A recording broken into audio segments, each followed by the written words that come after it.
আসসালামু আলাইকুম রহমতুল্লাহি ওবারাকাতু।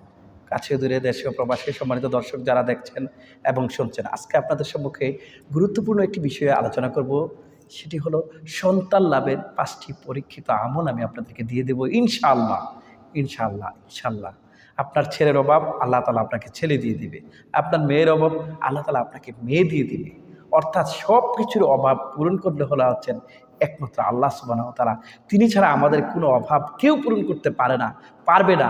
সুতরাং সব কিছু চাইবো একমাত্র আল্লাহ সুবহানাহু ওয়া তাআলার কাছে। আজকে ৫টি আমল আমি আপনাদেরকে দেব। এই ৫টি আমল যদি করতে পারেন, ইনশাআল্লাহ, ইনশাআল্লাহ আপনি সন্তান পাবেন। আল্লাহ পাক আপনার সন্তানের অভাব দিবেন না। সম্মানিত দর্শক, আল্লাহ সুবহানাহু ওয়া তাআলা কোরআনুল কারীমে বলেছেন যে তিনি কাউকে ছেলে দেন, আবার কাউকে মেয়ে দেন, আবার কাউকে ছেলেও দেন, মেয়েও দেন, আবার কাউকে কিছুই দেন না। এজন্যে আমরা হযরতে আম্বিয়া আলাইহিসসালাম অর্থাৎ নবীরা যেভাবে আল্লাহর কাছে চেয়েছে সেভাবে আমরা চাইবো।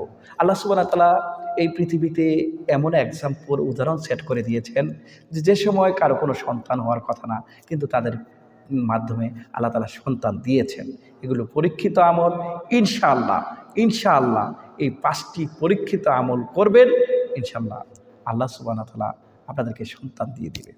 সম্মানিত দর্শক, এজন্যে আল্লাহ পাক যদি আপনাকে আমাকে নাও দেয়, আল্লাহর প্রতি সন্তুষ্ট থাকা লাগবে। সম্মানিত দর্শক, আমরা অনেক সময় সন্তান লাভের আশায় আমরা বিভিন্ন জায়গায় দৌড়ঝাঁপ করে থাকি, দৌড়াদৌড়ি করে থাকি এই পৃথিবীতে। যে যেটা বলে সেখানে যেতে থাকি। মানুষের একটা আকর্ষণ থাকে।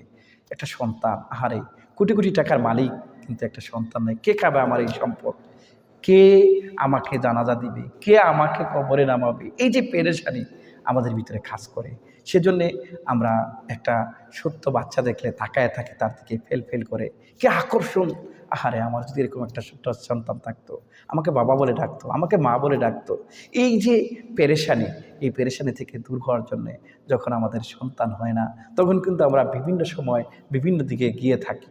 সম্মানিত দর্শক, আমি যেটা বলতে চাই, আপনার সন্তান হয় না, আপনি দৌড়াইয়া মাজারে যান, আপনি দৌড়াইয়া পাগলা বাবার কাছে যান, আপনি আপনি দৌড়াইয়া এমন মানুষের কাছে যান যেখানে গেলে আপনার ঈমান হরণ হয়ে যেতে পারে।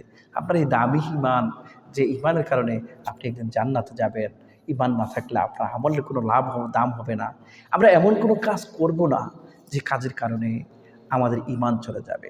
আল্লাহ সুবহানাহু ওয়া তাআলা আমাদেরকে পরীক্ষা করেন। কাউকে সন্তান দেন, কাউকে নিঃসন্তানই রাখেন। হ্যাঁ, এগুলো দিয়ে আল্লাহ আমাদেরকে পরীক্ষা করেন। আল্লাহ এই পৃথিবীতে আমাদেরকে আপনাকে পাঠিয়েছেন একমাত্র পরীক্ষার জন্যে।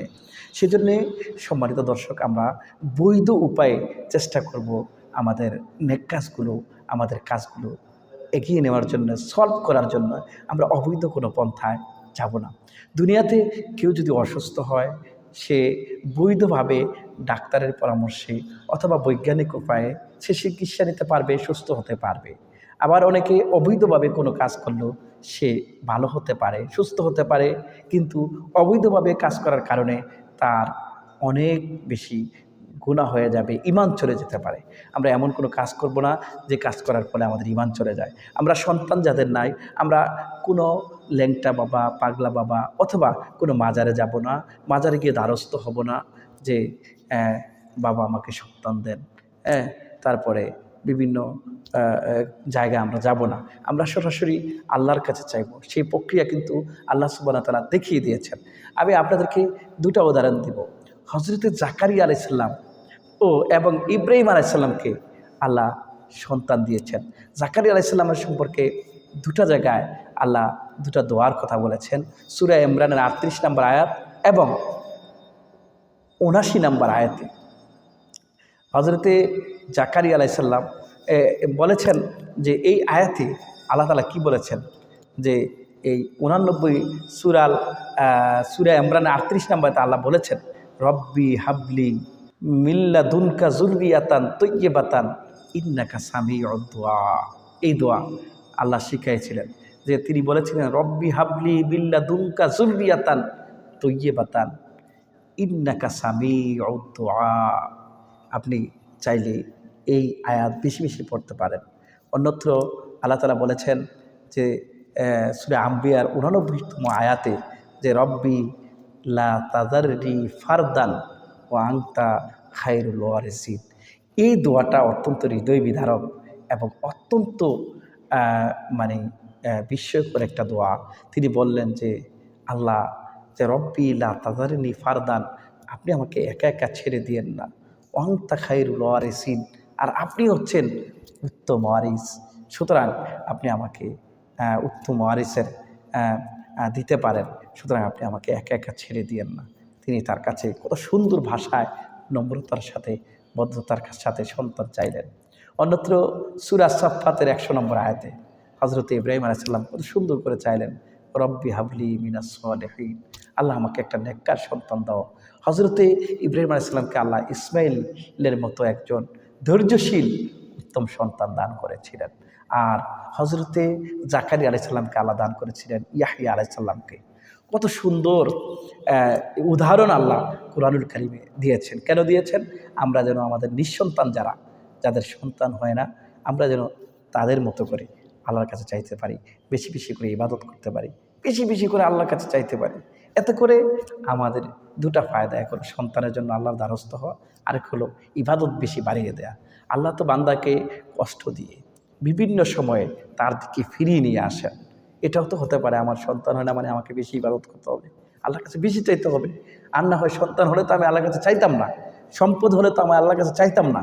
এই জন্য আল্লাহ সুবহানাহু ওয়া তাআলা বলছেন, ওয়ালা নাবলুওয়ান্নাকুম বিশাইয়্যিম মিনাল খাউফি ওয়াল জুই ওয়া নাকসিম মিনাল আমওয়াল ওয়া আনফুসিস ওয়াস সামারাত ওয়া বাশশিরিস সাবিরিন। অর্থাৎ আল্লাহ বান্দাকে বিভিন্ন সময় বিভিন্নভাবে পরীক্ষা করে থাকেন। আল্লাহ সুবহানাহু ওয়া তাআলা এটাও আমাদের একটা পরীক্ষার মাধ্যম। আমরা চেষ্টা করব শরীরভাবে যেভাবে আম্বিয়া আলাইহিস সালাম আমল করেছেন সেই আমল করে সন্তান লাভ করার জন্যে।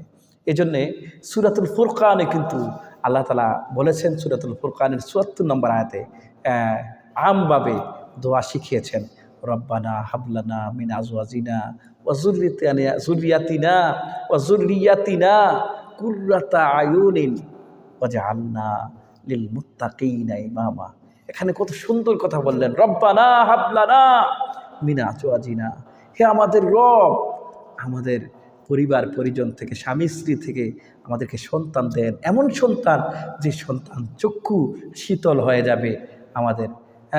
তারপরে ওয়াজআলনা লিল মুত্তাকিনা ইমামা, এমন সন্তান যে সন্তান মুত্তাকিদের ইমাম হবে। সুবহানাল্লাহ, মুত্তাকি লিল মুত্তাকিনা ইমামা। আল্লাহ সুবহানাহু ওয়া তাআলা এভাবে আমাদেরকে সন্তান চাওয়ার জন্য দোয়া শিখিয়েছেন। আমরা যদি এই দোয়াগুলো বারবার বিভিন্ন নামাজের পরে, তাহাজ্জুদের পরে, ইস্তিগফার পরে পরে আমরা এই দোয়া করি, আমরা অবশ্যই নেককার সন্তান পাবো। সম্মানিত দর্শক, এই পৃথিবীতে যাদের দোয়াগুলো সবচেয়ে বেশি কবুল হয় তাদের মধ্যে একজন হলো মা বাবা। এই জন্য আমরা পরিশেষে চেষ্টা করব মা বাবার সেবা করে মা বাবাকে বলবো, মা আমার জন্য আপনি একটু দোয়া করেন, বাবা আমার জন্য দোয়া করেন। তাদের দোয়ার মাঝখানে কোনো হিজাব থাকে না, তাদের দোয়া কবুল, তারা হচ্ছেন মুস্তাজাবুদ দাওয়া, অর্থাৎ তাদের চাইতে দেরি হয়, কবুল হতে দেরি হয় না। আমার মা বাবা যদি আমার জন্য সন্তুষ্ট থাকে, আমার জন্য দোয়া করে, তা অবশ্যই আমি সন্তান লাভ করতে পারবো। আমরা বেশি বেশি করে ইস্তিগফার করব, যাদের সন্তান নাই বেশি বেশি করে দুরূদ শরীফ পাঠ করব, আর বেশি বেশি করে এই আয়াত কারিমাগুলো আমরা পাঠ করব। দেখবেন ইনশাআল্লাহ আপনাকে ফুটফুটে সুন্দর পুত্র সন্তান অথবা কন্যা সন্তান আল্লাহ সুবহানাহু ওয়া তাআলা দান করবেন। বিশেষ করে আমরা মুসাফিরের দোয়া নিতে পারি, অথবা আমরা বৈজ্ঞানিক দৃষ্টিকোণ থেকে যা যা করা এগুলো আমরা করতে পারি। ডাক্তারের কাছে ডাক্তারের পরামর্শ নিতে পারি। আমরা যেগুলো বৈজ্ঞানিক দৃষ্টিকোণ থেকে সন্তান না হওয়ার কারণ থাকে এগুলো আমরা ফুলফিল করব। আমরা চেষ্টা করব, আল্লাহ সুবহানাহু ওয়া তাআলা আমাদেরকে সন্তান দান করবে। আমরা যদি এইভাবে চেষ্টা করতে থাকি ইনশাআল্লাহ অবশ্যই আল্লাহ দান করবে।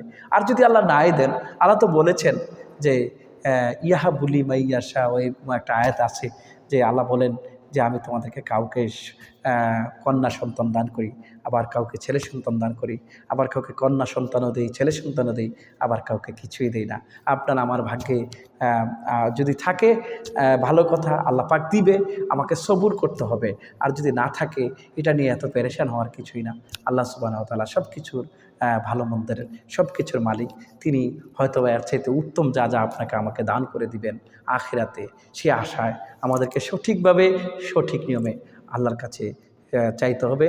আর এই 5টি পরীক্ষিত আমল আমরা যদি করতে পারি, অবশ্যই আল্লাহ সুবহানাহু ওয়া তাআলা আমাদেরকে সন্তান দান করবে।